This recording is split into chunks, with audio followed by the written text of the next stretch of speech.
তালাকটা আমি দেই নাই ভাই। অপরাধ বলতে ভাই একটা কথা বলবো, ও আমাকে বলে পরকে আমি করি।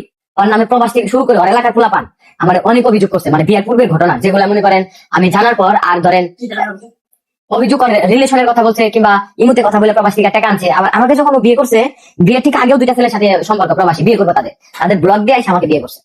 তালাক তো ভাই আমি মুক্তাকে দেয়নি, মুক্তাই আমাকে তালাক দিয়ে চলে গেছে। তালাক দেওয়ার পর একবারও ফিরে তাকায়নি, হাসি মুখে টাকাগুলো নিয়ে চলে গেছে। এমনকি আমার উপরে অভিযোগ করে গেছে আমি নাকি পরকীয়ায় আসক্ত। শেষমেশ কন্টেন্ট ক্রিয়েটর আলম হাসান তার ডিভোর্সের বিষয় নিয়ে মুখ খুলল। জানিয়েছে সে মুক্তাকে কখনোই তালাক দিতে চায়নি। মুক্তা খুব একটা ভালো মেয়ে না, সে ইমোতে কথা বলে, এমনকি ইমোর মাধ্যমে টাকা ইনকাম করে। এছাড়াও ওর অনেক ছেলেদের সাথে সম্পর্ক রয়েছে। রাত 12টার পর থেকে বিভিন্ন আইডি দিয়ে ও ছেলেদের সাথে কথা বলে। তাতেও আমার অভিযোগ ছিল না, আমি চেয়েছিলাম মানিয়ে গুছিয়ে ওকে শুধরিয়ে ওর সাথে সংসার করতে।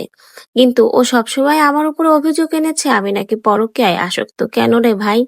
আমি পরকীয়ায় আসক্ত হতে যাব কেন? যেখানে আমার স্ত্রী রয়েছে সেখানে আমি অন্য মেয়েদের সাথে পরকীয়া কেন করব? যদিও অনেক মেয়ে আমাকে বিয়ে করার জন্য এখনো পাগল, সেখানে পরকীয়ার কথা আমি কখনোই ভাবি না।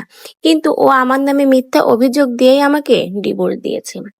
আমি কখনোই ওকে ডিভোর্স দিতে চাইনি, ওই সর্বপ্রথম আমাকে ডিভোর্স দিয়েছে। ডিভোর্স দিয়ে একবারও আমার দিকে ফিরে চায়নি, টাকাগুলো নিয়ে চলে গেছে। কিন্তু আমি যখন ডিভোর্স দিয়েছি আমি হাউমাউ করে কেঁদেছি।